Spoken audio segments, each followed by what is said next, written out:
Hello, Kelley. Welcome back to the podcast for an encore. We're so grateful to have you here again. Thank you for having me. I'm excited to chat with you ladies. I love you guys. Oh, we Love you too. concur. Yeah, we love you too. You're awesome. We love all the things that you share. I'm always like when Kelly has a story, I'm like reading it, trying to figure it out. It's like so good. You have such good information you share with the world, and just what you're doing, the work is just beautiful. So we thank you for that, and so happy to have you back. And we're excited to talk about quantum emotions today. So yeah, Yeah. it's gonna be so fun. So yeah, let's get Yeah. into it. Okay. Yeah, so I don't know. I guess we'll just dive right in. So I think the concept around emotions being energy in motion, right? So there's movement already applied to the whole concept. Um, and energy moves in spirals. Like we Mm, can see mhm, this with the Fibonacci sequence, right? mm, mhm, They tell us time is not linear. And so we're kind of grasping this idea that everything moves in kind of this spiral sequence. mhm, Um, and with that, there is a sense of polarity. And when we're talking about emotions, that polarity looks a lot like expansion and contraction. And this mhm, kind of takes us into that whole love and light conversation. And there's two different camps around emotions. And one pushes this idea that there is a set of good and bad emotions, and then this other concept around authenticity and the expression of all emotions, and that all emotions have a role to play in our own growth. Um, and so I fall into the category of all emotions serve a purpose.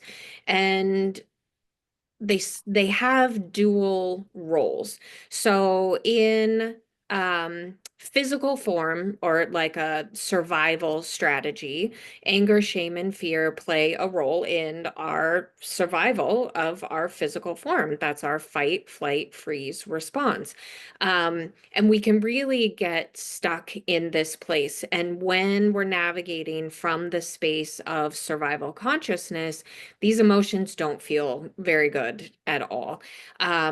But when we expand out of that understanding and we look at energy as this like expansive and contractive energy, we can start to see that emotions play another role and they can expand consciousness and mhm. um, it allows us to perceive beyond normal perception. And I have a little sheet here that I'm going to kind of give you an example. You won't be able to necessarily read it all, but what this is the map of consciousness that's laid out by David Hawkins, is kind of floating around everywhere, and really how people have wrapped their minds around emotions in a very basic way. And they say that shame that sits down on the bottom, this is the lowest level of consciousness you can be at. And so if you're operating from this space, not so good. And that, they're chasing this like higher level of awareness, which is enlightenment, peace, and love, right? Authenticity does also sit up here on some of the other maps of consciousness, uh, Mm. but so from this really 3D concept, like it's just this flat concept, this looks like we're traveling up some sort of ladder, and that like once I get out of the shame state of awareness, I'm never going to go back there. And once I get up here, that's all I'm going to live from, right? Mhm, mhm. That's not really how it works. When we talk about energy being expansive and contractive and working in spirals, this is really what it looks like. So you roll That's this such up. a good visual. I love that. That is a great visual. Yeah, listeners, you'll have to check it out on YouTube or YouTube. Rumble, wherever we end up, Yeah. to see what Kelley's doing right now. And I think Oh, what's so beautiful for me about this, Kelley, is because people like they're like, oh, I was here, but then I fell back into this like shame spiral. Or I had this thing, and then I'm bad, I'm wrong, and it's like they get down on themselves and they think they're not good enough and they're not doing it right because God forbid they had an anger outburst or they had a shameful emotion. Freaking, it's okay, people. Like it's normal. We all have them. I have them. Kelley has yep. them. Heather has them. We're not better than you. We're just like you. We're real people who have real emotions, and it's okay to have them and to feel them. And Heather and I were just talking about like as a mom, you want your kids to see that. And you want to model that because they want them to not feel they don't want them to feel like it's wrong to have these emotions and express them. And it's like we're not always going to live up here. Like that's just not reality. And I love that. So just yeah. Yes, exactly. Yeah. And this is especially true for women. Not that men don't have emotions, but a lot of the spiritual, new age, a lot of this stuff is written by men. And men historically have been trained to avoid emotions. And so if we're being trained by spiritual texts written by men, and this concept of emotions that they're good and bad and you should really not feel the bad ones is very extremely misleading and damaging to the female psyche, and I'll explain why. But so Ooh. when we get to this space of enlightenment and we have one of those contractive moments, right? And we go back down in into ourselves. What we're actually doing is we're seeing ourselves. It's Mm. consciousness learning about itself. So we take this level of enlightenment that we've touched, right? We've touched the mystical space. We take Mm. it back down into shame and we witness the shame from a new perspective, one we didn't get to see before. Mm-hmm. Because once this code is written into your nervous system, it doesn't go away. Just like when you have a physical symptom, say you develop tinnitus after, a lot of stress, this becomes a code for your nervous system. And it becomes almost like a crutch, like, oh, I've been there before. I know I can access that when I Yeah. need to. So your body has memory. Your cells have metabolic memory, your nervous system has memory, your brain has memory, your heart has memory, right? So to Mm-hmm. say that you get out of it and you never come back is really misleading and damaging to the female growth cycle. But so anger, shame, and fear are the emotions of the nervous system. We see that in the polyvagal theory. It's highlighted in fight, flight, freeze response. Um, and we're told that, once we cross above anger and into pride, that's when we're entering into this expansive state of consciousness. But when we talk about emotions as energy, what we really need to consider is that the lower level emotions are energy that push us up and into this higher state of awareness. And when so we can have a conscious relationship with our emotions, or we can have an unconscious relationship with our emotions. And when it's unconscious, this is what keeps us pushed in this lower half because we're just circling it and we're pissed and everything, when we're in a shame state, shame needs blame. Shame needs something to blame. So we're either blaming the external world or we're blaming ourselves. And it keeps us circling instead of understanding that, oh, I'm experiencing shame. Shame is tied to identity. It's tied to belonging. It's Mm-hmm. tied to moral and ethical alignment. So if I experience shame, that immediately would tell me, what am I doing that's out of alignment with my core self energy?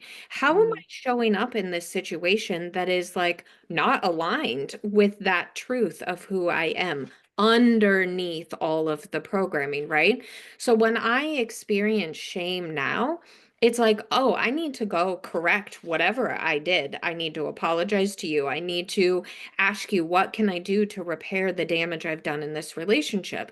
And it's really amazing because what gave me the foundation for this understanding, even though I had no idea it was giving me this foundation, was going back to AA. And when I did the 12 steps, step 4 is uh, a moral inventory. Yeah. Yes, taking an inventory. And I thought when I was working with my sponsor, when we got to this step, she was like, okay, you're going to go home and you're going to write out all of your resentments. And I was like, damn straight I am. Someone is going to listen to all of the things that have been done wrong to me. I can't wait for her to hear this list. I still have, it's like 5 pages long, all the people, all the places, all the situations that had ever done me wrong, right? So I bring it back to her the next week or whenever we met again. She didn't want to hear it. We didn't even go over it. She was like, okay, now your next assignment is to go back and write all of the ways in which you think that these things have impacted you. It could be sexually, it could be financially, it could be in relationships, all these things. And then after that, you go in and you have to write a list of how your behavior led to all of those original resentments. Bingo. Wow, Yeah, such ownership bingo. and There's the answer. accountability. It's Yeah, anger. because we always have some sort of, we play a role. Like whatever reality that we create, like whatever reality you're living in, you had a role in creating that. And that is Exactly. 100% true. And people like, I think it's very hard for people to understand that when it comes to things that like trauma that they've been through or things, like whatever, there's some sort of role that we played in that in some way, right? Yes. And or like chronic illness, right? We played a role in it and somehow developing it. I know I did. I mean, it takes some time to like realize that. And then it's like, well, do I feel shameful about that? Like then you like there's all these processes that you go through. And when you were talking, I was like, for me, every time I've had those dark moments and I've been through a lot of them, it's like it leads to that greater level of expansion. Like you feel like you're expanding and that's it's like totally that expanding and Yes. contraction. It makes so much sense to me when you talk about it. So I just love it. Go ahead. Yeah. So shame in and of, well, so back to the moral inventory, right? Is that the first step, resentments, that's anger. The second step is vulnerability, that's fear. And the third step is shame. That's the moral and ethical compass. I need to go back and fix that. So then you go back and you make your amends with people. That's the first process that you go through in AA. I was like, oh my God, this is freaking brilliant. This is amazing. Right? I mean, this is how you begin to cleanse your side of the street, your side of a relationship, your side of whatever it is in your life that you seem to be struggling with. But the really beautiful thing about shame, because it's tied to identity, means that it's actually a soul level emotion. It's who Mm. you are at the core of everything. And when we look at like the law of polarity or duality, right? Shame says, I'm bad. I've done something bad. I'm unlovable. I'm this, I'm that. Well, guess what? That means shame also unlocks the crown chakra. It is your access to higher states of awareness. All of our chakras work in pairs. So your root chakra is connected to your crown chakra, your sacral and your third eye, your solar plexus and your throat chakra. And so if we understand this, like specifically about your throat chakra and your solar plexus, this is anger. Anger has your heart blocked in. Anger locks your heart into place. It's that Mm. wall around your heart. It's the boundary. Well, anger is all about boundaries, not just energetically around your heart, but Mm. consciously when we're talking about emotions in general. Anger in its soft form is the first signal that either a boundary has not been installed or a boundary is getting overridden. So it is both an energetic boundary for your heart and a signal for you to make changes in your environment. Um, so energy moves through the body. Like we look at the research on the heart's electromagnetic field and the torus field, right? It's carrying the information up, shame, right? Shame, fear, anger through the heart, up in expanding your level of consciousness. We can take all of these different fields of study and put them together to have a better understanding that these emotions are not bad. Shame is a soul level emotion. So when we talk about having a dark night of the soul, doing soul level work, all of this stuff, what we're really talking about is working with shame. And you go in and you excavate these things that you think about yourself and you just reverse them on their head, and that's the actual truth. I mean, it's really that simple. Your heart is a mirror. It contraction and expansion. And so whatever is sitting below your heart in that survival state of the body is also what it has the capacity to unlock your higher levels of awareness. And it's interesting because people are using things like meditation and breath work and Kundalini, and they'll spend 5 years, 10 years, 20 years chasing this higher level of awareness. But we know that meditation is for clearing out your mind. It's for clearing out your thoughts. It's not for clearing out your emotional closet. So really what they're doing is continuing to stay severed. They're dissociating, which is what trauma survivors do. Trauma Yes. survivors dissociate from their emotional body, from their physical form, and they live up here. And that's why trauma survivors are often brilliant individuals, right? They live in their heads, they ruminate, which we're told is bad, but it's not when you put it to use for good things. But it's all built into the code, into the mechanics of the human form. And our feet, like when we're talking about trauma recovery, and like the freeze response, it's immobilization, right? You're immobilized. What's one thing you can do to start moving that shame? Connect to your feet. Get your feet, bare feet, on the earth. Move, walk, do whatever. Get your feet moving, and that starts moving the energy up and out of your body. You don't have to go to these crazy great lengths to do all of these things to, well, I mean, you really don't. Like I spent 20 something years in therapy, and granted, I was drinking for a good chunk of that, so that's probably why I couldn't access my emotions for a good period of time. Um, but I mean, I had therapists that didn't know what to do with me. They were like, "Can I take you to my board of therapists because I don't know how to get through to you?"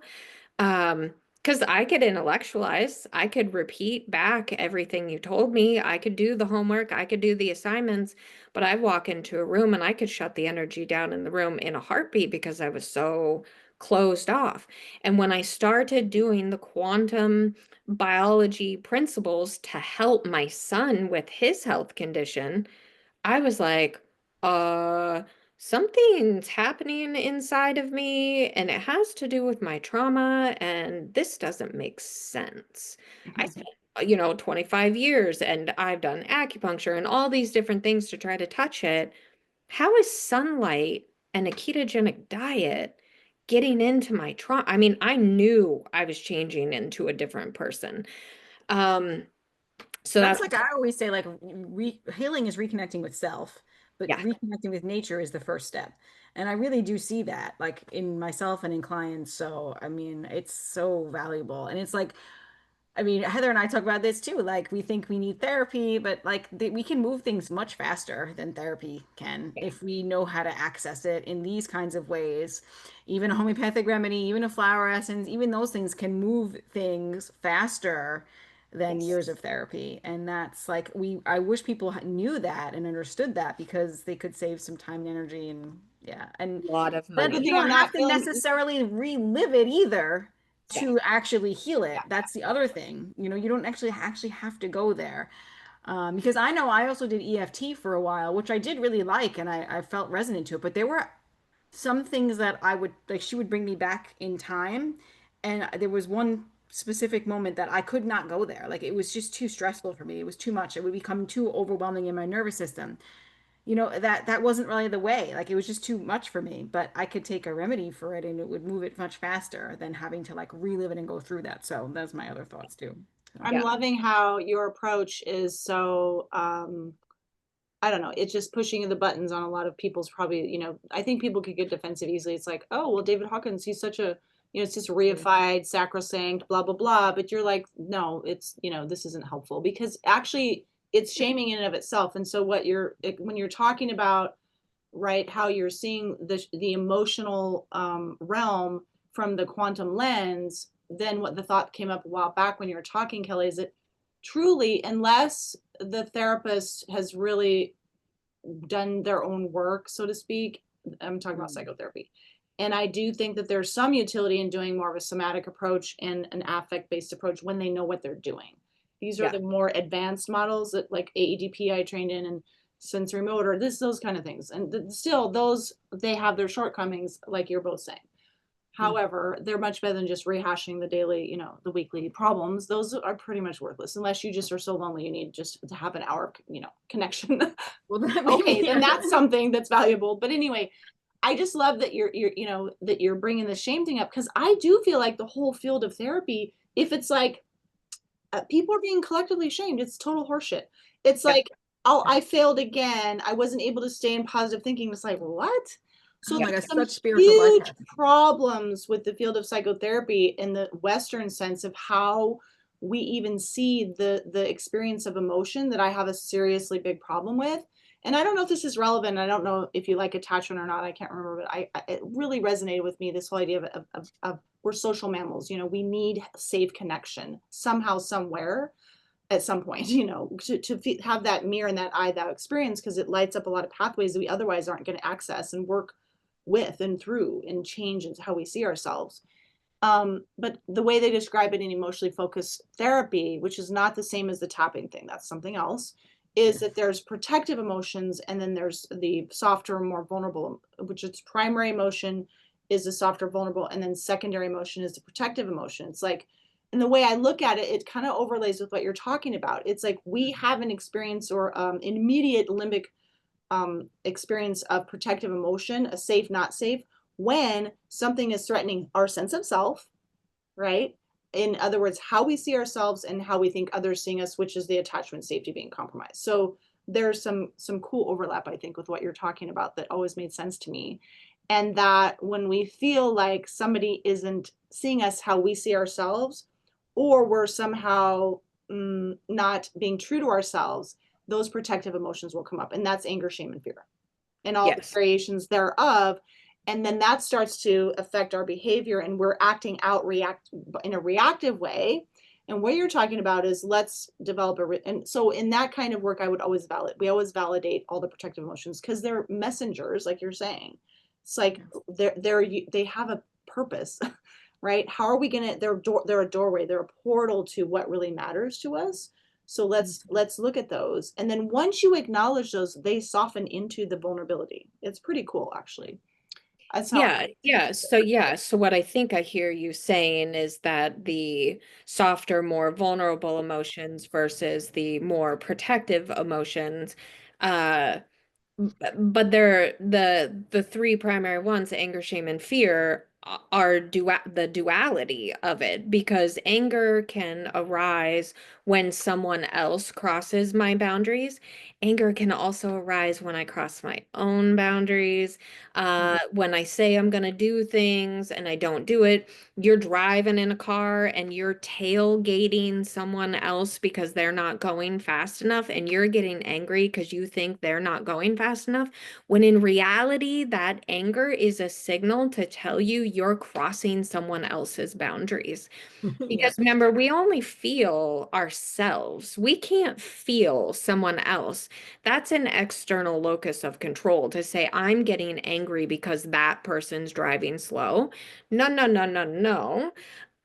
I'm angry because I'm crossing a line. I'm putting myself and the other person in danger. I didn't leave early enough. I didn't, plan well enough, whatever it is.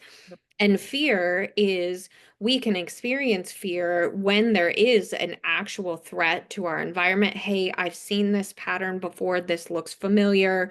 I was unsafe then. Maybe I should slow down and make sure I'm safe now. But we also experience fear in novelty, in excitement, in new beginnings, right? And so fear itself isn't bad. And then shame, same concept. I experienced shame in early life when I was rejected or my sense of belonging was compromised. But now, when I experience shame, it's that moral and ethical alignment. It tells me I've done something wrong and I need to go correct my behavior, right? So the same emotions have that dual role. Um, and so, really, for a lot of people, just explaining to them that emotions have that dual concept is enough for them to stop treating themselves like crap, right? Like, because they assume because they're angry that that means someone else has done something wrong.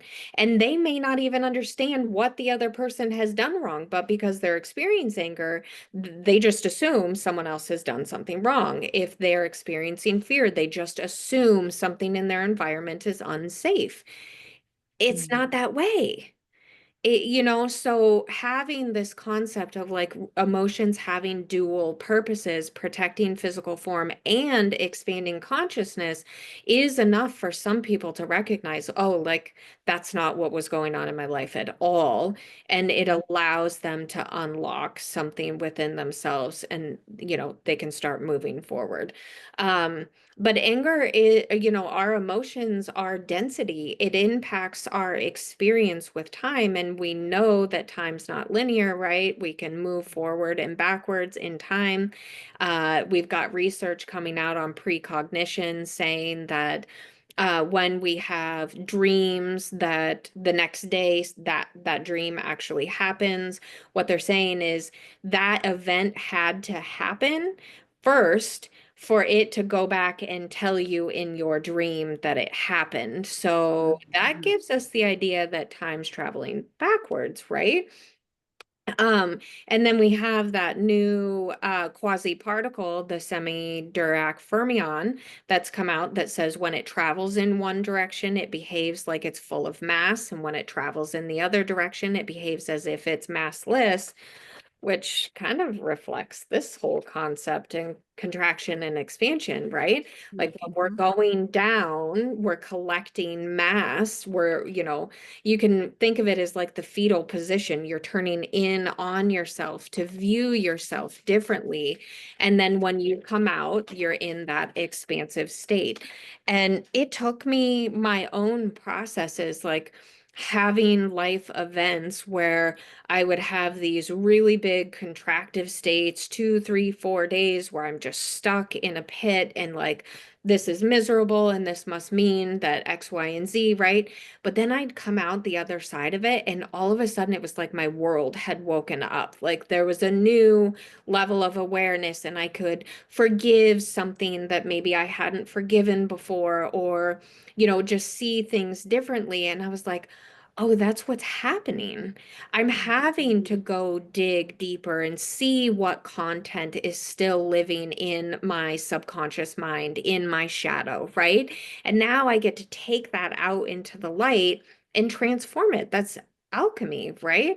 So, I mean, there's no mistake about the human form and how we were built with emotions involved. They're all designed to do something very specific, and it's just how you relate to them oftentimes that is kind of preventing you from having something, like a growth spurt or whatever. But it Yes. also, there's stuff happening at the cellular level. And I know, Vanessa, you're curious about, like, and me too, for sure, the histamine aspect and boundaries. But and I love this phrase that I don't know if you coined it, but if you do, if it's yours, I want you to copyright it, but cell to soul, cell like cellular to soul. I mean, whatever is happening to us emotionally, whatever we're experiencing emotionally and then the soul manifestation of that, it's reflected in our cellular functioning, which is Yes. most people are just like, what? But it's not just about neurotransmitters and emotions and all that kind of stuff and hormones. It's everything. Yeah. Well, because it's all connected. You can't separate the mind from the nervous system, from the emotions, from the immune system, right? It's all interconnected. And when we experience an emotion like shame, what happens is we develop this concept of like being helpless or hopeless, right? Mm-hmm. And so, and it can live beyond conscious awareness. And there's actually deeper research around something called know me shame, which is a really significantly profound uh, it, uh, what's the right word? Like a manifestation of shame, but it happens in such early life, we're often not cognizant that it's present.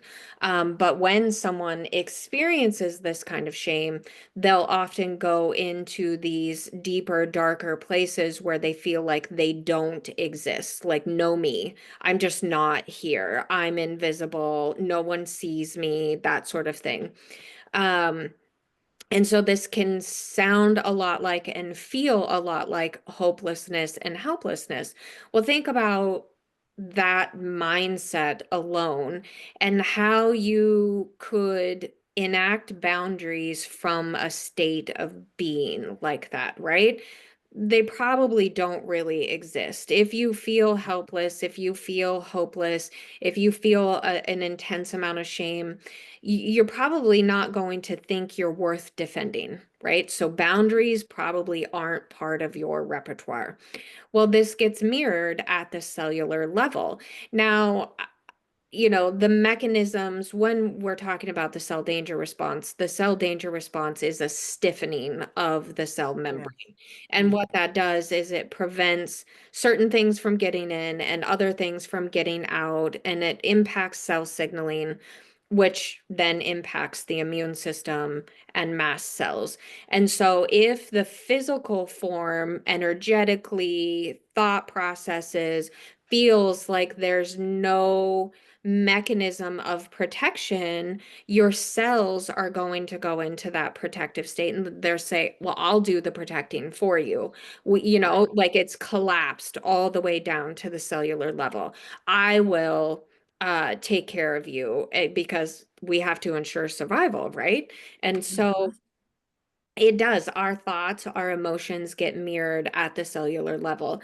But it's interesting because mast cells are everywhere. Like we have mast cells all over our body, and we have mast cells in the fascia and in the gut and in the brain. And so mast cell activation really can look like a myriad of different things, right? It can be, That's, yeah. yeah, go I was ahead. going to say that's the problem because people think sometimes they think it's mast cell or they think it's histamine, but it's like so many different things, right? It's like this huge, it's like this umbrella of so many different like things that it could be. And it's just, I don't know. So maybe sometimes people think that's what it is, but it's not even that going on. Possibly. Yeah, well, and I think like trying to target mast cell activation head on is a little bit like, I don't know, I don't know what a good analogy would be, but it often doesn't work because No. there's other things at play, right? Mhm. And addressing the cell membrane is one of them, giving them the proper phospholipid components so that it can begin to rebuild itself, begin to soften enough that the proper things can get in and the proper things can get out, which this can look like a messy project in and of itself because when the cell membrane stiffens, it can lock in toxins, heavy metals, infections, and whatever. So as you begin to give it the right components, what happens? It's You softening. Release. things, right? Mhm. Yeah. And so you start to maybe get sick in symptoms that had been locked behind the cell membrane. And Mhm. then people are like, well, this doesn't work because I'm getting sick and that's not supposed to be happening. And so they'll immediately cut off the supplement or the protocol or whatever because they're like, that's not how it's supposed to be. When in actuality, it is the very sign that the It's healing the is. healing. The symptoms are the healing. And I can say it like 8,000 times. And we just suppress it, whether it's with pharmaceuticals or another antioxidant or whatever. Like it's just the symptoms are the freaking healing. Yeah. And that's the problem. I mean, it so is. So I'm just so glad you're bringing that up. There's so much I love about this conversation, so much, but it's just like that's another huge thing because it's like that's your actually how the body's going to heal and repair is that symptom. And you Yeah. have to let that cycle continue to go through so you can actually get to the other side. So, yeah. Yeah. Yeah, it's pretty fascinating. So I had done keto for several years, you know, tried all these different supplements along the way based on things that I'd hear the doctors would tell me, whatever. But it was interesting because the first time I got that big infection, you know, that went around, my whole family developed a fever of 105. Every single person in the family, 105. People. I went down to 96.8. I Oh, was like, am I dying? Is there yeah. something wrong here? I had already Mhm. suspected that I was struggling with thyroid stuff. I had already Yeah, suspected, right? So I was like, oh, I can't mount a fever, is what's happening, that's not right? good. It was another year and a half, I think, before I found Body Bio PC that I had tried other phosphatidylcholines because in my mental health class, I had learned all about phosphatidylcholine and creatine as being methyl donors or methyl sparers, right? And I knew I had a methylation issue, so blah, blah, blah. I tried all these other products. I never felt anything, so I never kept taking them. But when I started taking Body Bio PC, within a week, I mounted a fever. I got a runny nose, That's started to get sick. amazing. Well, that Wow. really resonated for you because we talk about all the time. Heather and I talk about all the time if you can't mount a fever, and that's such a great example how you were so low and everybody else was so high. And it's like when we have come across something like that, we should mount a fever. That's the healthy response. It's not a bad thing. It's a great thing. I mean, think about it from the quantum biology perspective. Like you're generating more infrared, you're generating more exclusion zone water, you're cleaning everything out. I mean, it's like the best thing that can happen to us. And I mean, that's why I like to use homeopathy for my chronic, illness patients because it's another way to help get that fever response back. It took me almost 2 years to have that happen, but when it did, on the other side of that, it feels shitty in the beginning, but on the other side, you feel so much better. But I too, I love the phosphatidyl, the body bio PC, but I can't say that it's given me that response because that's a pretty powerful and amazing response that it did right there for you. Yeah, I mean, I wasn't expecting it at all. When I started to get the runny nose, I was like, oh, this makes sense. But then, you know, I launched into a fever and I was kind of clapping for myself. Yeah. Did you go really high on the dosage? I'm just Wait, curious. Did you no, go? not to start with. No, yeah, because I always tell people to go really slow with it. Yeah. Yeah. Yeah. Wow. And Okay. it's got alcohol in it, you Yeah. know, in the liquid form. And so I Hmm. was really hesitant about taking Yeah. that because I'm an alcoholic and all of that Yeah. stuff. So I did. I went slow, but no, I mean, almost immediately. And it was, I mean, and from that point forward, I started recommending it in my private membership. And at the time, I think maybe I only had like 5 or 7 ladies in there. And this lady comes back. I'd worked with her a few times. She had this massively chronic health condition where she was overweight for several years. And then one day she woke up and just started dropping weight. She lost like 100 pounds in like 2.5 months, wasn't intentional, didn't switch her diet. She knew something was significantly wrong with her. She broke out in all these hives, all these different things, right? So we had been working together. I had started the Body Bio PC. I recommended it in the private membership. She started taking it, and immediately she came back. I can't remember if it was a couple weeks or what it was, but she was like, all of my eczema is gone. All of these things, like all these symptoms have gone away. I mean, it's a pretty profound product. I have never taken a supplement that I have felt that kind of improvement. Um, and to watch it repeatedly happen with my clients that I recommended to. I mean, it does. Wow. Well, I mean, that's what we're all struggling with. All health conditions, when we look at the scientific model or Western medicine model, can all be related back to the cell danger response. It's just what phase of the cell danger response are you stuck in, right? So anything from asthma to schizophrenia to bipolar, PTSD, cancer, all of it is all. So we think we're all struggling with a different disorder, and All the the way it same. presents itself, it looks different. But the truth of the matter is it's all really very similar when it comes down to the cellular response. Yeah, 100%. It's all one and the same. We think it's different, right? But it's all too. I mean, it does have to do with you're going to manifest said thing based on your own, unique set of genetic predispositions, your blueprint that you're born with, whatever, right? That's why, even though it's the same issue of cell danger response, mitochondrial dysfunction, all the things, it's just the way we manifest it looks different based on our blueprint, basically, that we were born with, right? Like, And I think it's like a soul thing. Like Mhm. I think based on because the way I look at values is your values are your unique energetic signature. It's like your frequency that you're born with when you come into this world. And Mhm. so for me, that is like integrity, authenticity, autonomy, and presence, just for example, right? And so the way that I think that the way symptoms manifest are in spaces and places in the body that will cause the most discomfort to get that value to be expressed. Shifted. Yeah. Yeah. Yeah. Yeah, The so with my shifting, that chronic makes gut sense. issues, which somebody told me was inherited, which I thought was interesting. It's like, oh, okay, so part of my journey is about fear, I guess. Wow. Mhm. I mean, and if it's inherited, right, you inherit your mother's gut microbiome, right? What kind of fears was your mother struggling with, and what did she get from your grandma? And, there's this pattern that I've been seeing recently with a lot of clients is this belonging wound and how it manifests in the body. But it again, it's not that everybody has the same pathway out, like, uh, for one example, her wound was belonging. Her trigger is like hierarchy when she feels like people are either putting her down, she's being misunderstood, they feel like they're above her, etc. So hierarchy, but the value trying to be expressed is autonomy.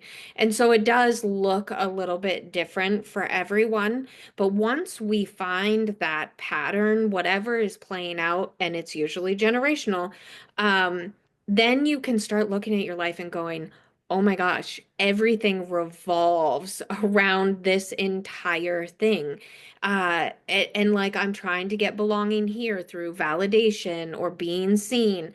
And you just keep coming back to yourself. And this is what I call structural integrity. Like just it's back on yourself, not blame in the form of shame, right? But what is this teaching me? What is this showing me? What do I need to learn from this? Like, how am I being challenged in this situation? What needs to get expressed? And the more you do that, pride begins to build in the body and it begins to literally hold you upright.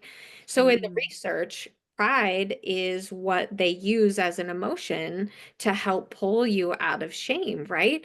And so Mhm. pride becomes this energy that becomes like this structural integrity. But, spiritual new age stuff would tell you that pride is bad, but it's the manifestation. Just like there's no me shame, there's no me pride, which is Mhm. what looks like narcissism, right? Yeah. Yeah. Right. And so Mhm. it's just on a spectrum. Everything's on a spectrum, and everybody wants to box everything in. I don't know. So And that's that's where the coherence is increasing. The cells are now able to, right, not be rigid. They're able to Yeah. have good boundaries and so forth. And Flexibility. right, so your sense of cellular safety is increasing. And Mhm. then pride is a sense of like, I'm okay. In fact, I'm amazing, right? yeah. And not in a narcissistic way, but in because everyone has that in right in their soul. And so now we've restored that coherence, or you can call it safety, you can call it different things, but now things can flow. So now the energy is flowing, right? And it's all about knowing oneself. So that turning inward is so important. It's so important. How can I resource? They call it resourcing therapy, right? Like, but the point of resourcing is not to get rid of the bad feelings. It's the resource is really me. Like, I'm the resource. Like, how do I know myself as the resource, right? Yes. Yes. And when you unlock the cell membrane and begin to restore that signaling, what you're doing is restoring light communication within the Yes. body, right? We have biophotons. So that's your own personal light story going on inside of the body. What I think sunlight does is it enters into our eyes and through our skin, and it's like a mirror to the cells. It's like, hey, remember Mm. you used to do this, like, when we go out into the sun and we see the sun and we feel connected and we feel whatever. I think it's a mirror. It's our reflection. It's Mhm. there to get us to see ourselves. I think we are our own sun. Our heart is our own sun. And when we are in relationships with other people who are present, we see ourselves. It's not Yes. necessarily that they're seeing us. It's, oh, I can see myself through you. Yes. Mm. Yes. Oh, I Yes. love that. Yes. Oh, that was beautiful. That's why we need relationships, right? Because Yeah. that's how we define ourselves. Is we're in a void. The people, Mhm. well, except for maybe the monks and all that stuff. But anyways, it's a whole different deal. But the people who go out and live in the woods are usually the psychopaths who come later and then kill people. So they can't see themselves, right? So we need the I thou relationship, right? To be able to see ourselves. They're a mirror. Mm. People are a mirror. That's what the relationship is. It's a mirror. Well, and it's interesting that you say that about the monks, going out there. They run the risk of that narcissistic behavior because what we're really talking about is the ego. And if you don't have that mirror in relationships that challenge you, the person who says, I'm not putting up with your bullshit, you're a jerk, you're whatever, you're being moody, you're being too uptight, whatever it is, right? Your kids, oh my gosh, they're a mirror for you. They challenge you all the time. If you Yes. don't have that, that's when you run that risk of becoming narcissistic. I'm enlightened. I'm better than you. I'm this. I'm that, right? It's like, Love it. no, you need someone to come and pop that little bubble. Yeah, 100%. I think our kids are here to teach us lessons. I think they come to us to teach us lessons, totally. Like that's what their job is, you know? So yeah, I think they choose us for a reason, you know? So they're here to teach us some things. And then Yeah. for those of us with no kids, thank God I have a dog. It's like, Well, what am that I gonna dog came to do? you to teach you something too. That's my thought. He's Yeah. definitely challenging me right now. Yeah. Yeah, I mean, we have all these different opportunities. I think animals are an amazing way for us to see ourselves because how your animal shows up is also a reflection of you, right? Like I had a cat for a while that was super anxious. She didn't start out that way most of her life, but all of a sudden we didn't move, nothing new in our life, and all of a sudden she started getting this skin condition and itching. And I took her to all these vets. It was when I was single and still had money to spend on an animal like that. Uh, but they couldn't figure out what was going on. And I was like, now knowing what I know, I was going through a rough patch in my life and I was getting anxious and right, she was absorbing or being that mirror for me. But yeah, our kids, man, our kids come in and they're just like, I'm gonna show you. They definitely do. It's also too, it's like our biofields interact, right? And then when your biofield is, I guess that is a mirror, right? Your biofield is feeling this or that, or just kind of on the weak side. It's like, then that's going to happen in this people around you. But if your biofield is like stronger, right? And your energy field is stronger, that's going to then show up in your family too. Like for me, I see that 100% when I'm more balanced, more regulated, I guess. Ooh, I wanted to bring that up. Or just more, things are going well, then they're more regulated and they're more balanced, right? It's like like the strong builds the weak, right? In a way too. You can think of it that way. But I wanted that made me just think about to touch on that how some people like want to like as soon as they're dysregulated, they want to like run to like a regulation tool. And you just posted something recently, which I thought was really interesting about how that's not always so great to like, get yourself right back into regulation with a tool and to like let yourself kind of like go through it so you can like literally you grow through going through that situation, right? So you want to expand on that? Yeah, so it comes from the concept of implicit memory and memory reconsolidation. So implicit memory is what we could also call somatic memory. It's that body-based sensation storage. You could call it a frequency that is remembered within the physical form. And so when we get triggered, oftentimes, most of the time, we're reacting to something that happened a long time ago. We're not actually reacting to what's happening right now. There's something about the dynamic that feels very familiar, but it's often like this subconscious pattern. And so, we think we're fighting with the person in front of us, but really we're trying to close the loop on something that happened in early life. So this implicit memory, when we get triggered, this implicit memory is flooding our system. And we have an opportunity to take that body-based memory and move it into what's called explicit storage.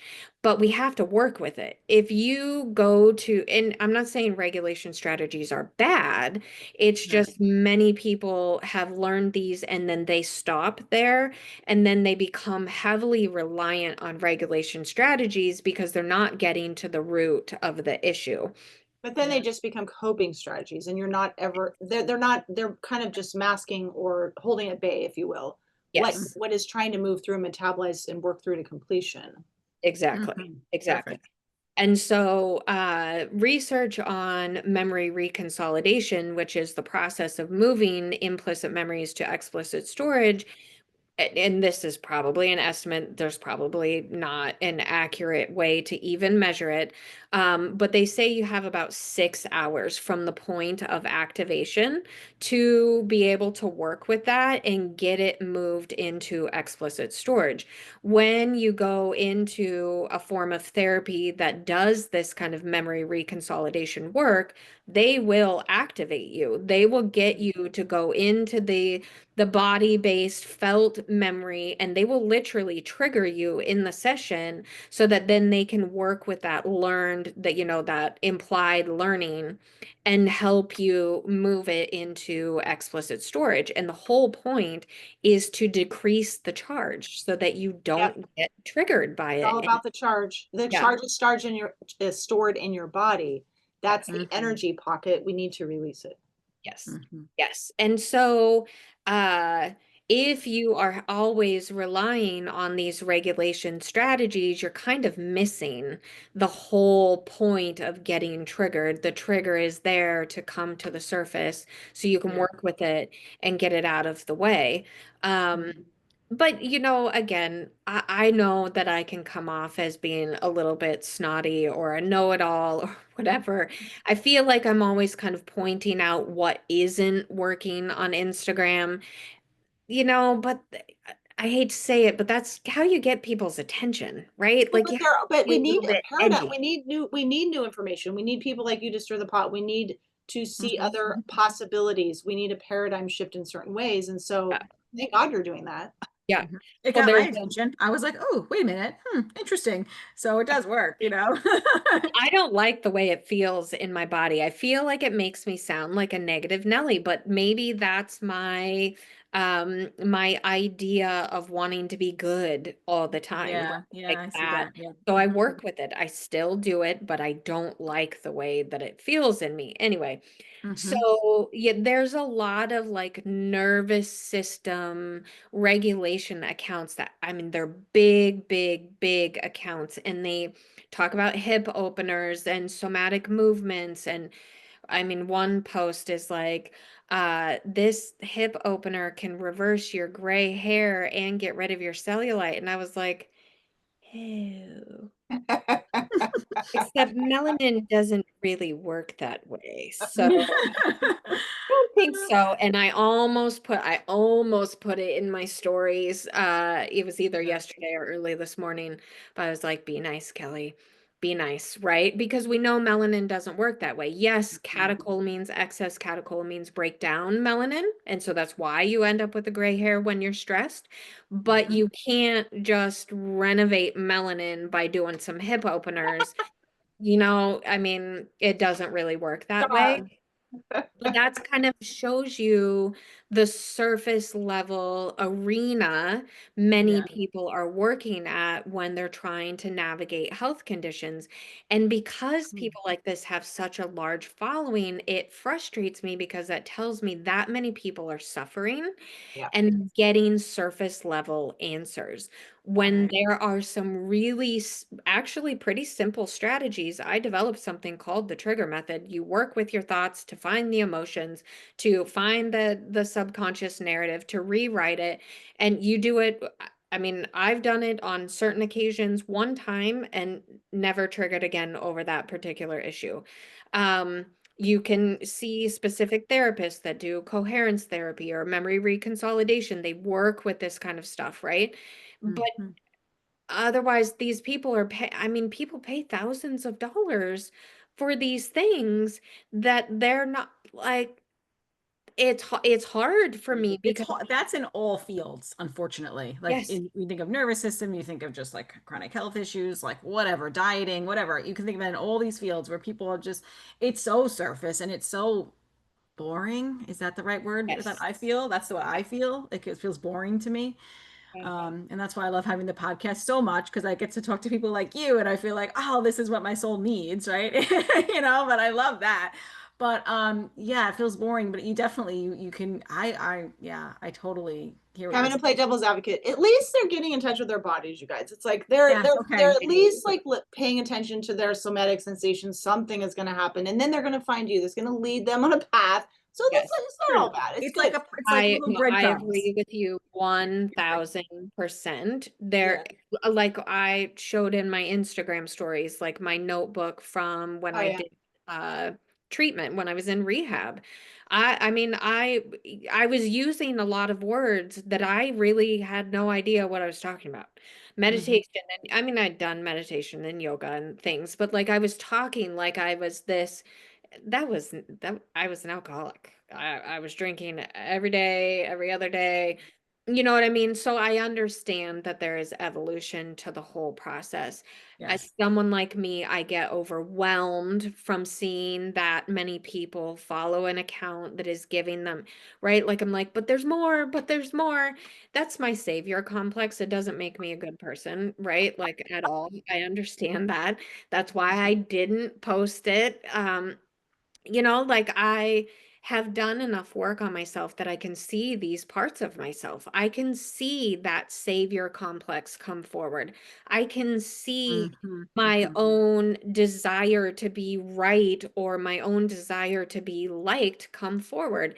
And sometimes I dial it back, and sometimes I'm like, that's all Well, right. yeah. I think a lot of Yeah. trauma survivors probably have a savior complex because we know suffering so intimately, and that's pretty caustic on the social justice where like I'm like, this is not right. We need to Yeah. help people. Well, it could go causticum, it could go Staphylococcus aureus, it could go carcinosin. There's so many different ways. It Right. could go phosphorus. Like everybody goes in their own different path, like based on their trauma, like so. Yeah, the I see the causticum is the fight. That's where they're in the fight mode. That's that Burn remedy. myself out fighting. But Yeah, Kelley, this has been good. incredibly edifying. Like, yeah, I know you have other things you have to do after this, and so I want to just honor your time. But this has like been so amazing. It's just like flows, like Yeah. three old friends, talking, and your evolution from Jesus, not even that long ago, right? It's just like it's Hmm. like quantum basically. You're doing these quantum leaps, and I just so respect and admire your diligence, your persistence, your commitment to your own growth, and then what you offer the world is such a profound gift, right? And so people, Kelley has a community that you need to check out and see if it resonates for you and sign up for her membership. It's called Meta Balance Network, right, Kelley? So tell us about that offering you have. Yeah, it's a community I built for like-minded women looking to recover from all stages of trauma, emotions, physical health. I've been saying lately from cell to soul because really it's an entire process that we have to support.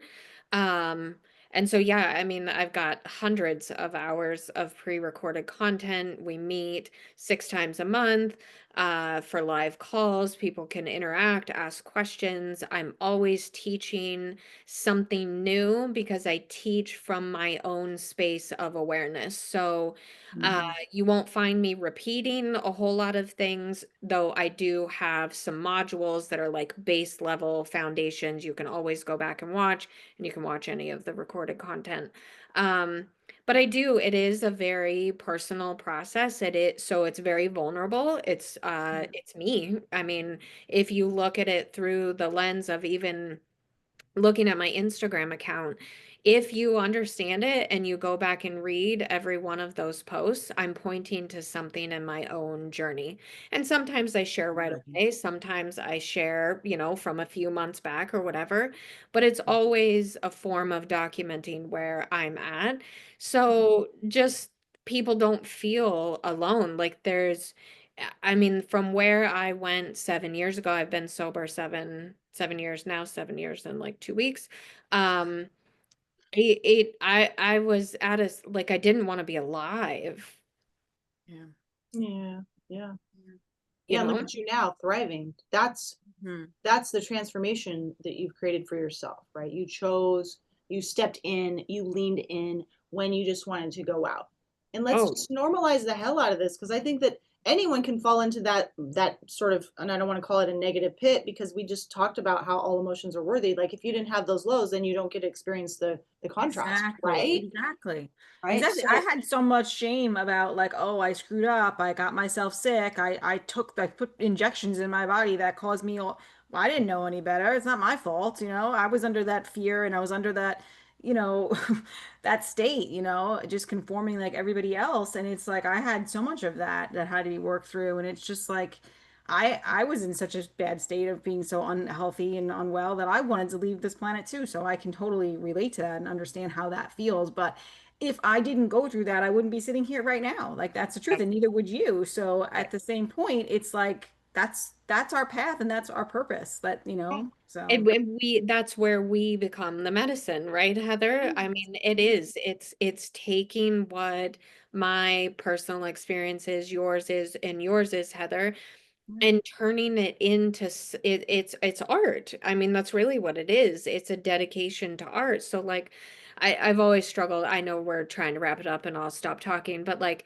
in nervous system language, when they're talking about like play and creativity, I'm like, I don't resonate with those words because I'm such a linear kind of boxed in kind of individual. But I do recognize I play and I'm creative in my art. I play in my mind. I chew on things a lot, and so creativity and play doesn't look like swinging on a swing or doing cartwheels all the time, right? Like we get to choose what that looks like. And I love what I do. I mean, I eat, breathe, sleep it. I get up in the morning. I mean, I have if it's everywhere. It's my life. I love it. And not, at first it was to find myself. And now it's like, I feel like I've been doing this for many lifetimes. It's like I unlocked some sort of language in myself that I didn't even know that I had. And I can read things and I'm like, I've known that for many years. It's you weird. So, probably have. yeah, so now so it's cool. like this study of, I don't know, like I'm off in La La Land half the time. I I think love it's a it. good land to be in. I know, right? I love it. I think that's why we're complementary. I love all the play and the creativity. It's like, we have a good complementarity there. And I just appreciate you showing up fully. You're so authentic and you're in your own authenticity. Yes. One definition of trauma, ladies, that I learned way back in all the training that I did was trauma occurs, that stuck energy in the body, when we feel alone with overwhelming emotion. So thank God for you, Kelley. Thank God for you being here, offering with us, and then offering to the world your gifts, and then the community. So please check Kelley out online, and we'll have the links in the show notes. So yeah, any parting Yeah. words of wisdom, Yeah. Kelley? Thanks for having me. I love both of you. You know, I do. There are just there are certain people that you just feel something for and with when you're in their presence, and both of you ladies are that for me. Mm. I've never felt judged. I've never felt, like I could show up, and that's important because if I'm trying to communicate my process, if I don't feel comfortable with you, I'm Yeah. gonna flounder. Like I'm gonna struggle, right?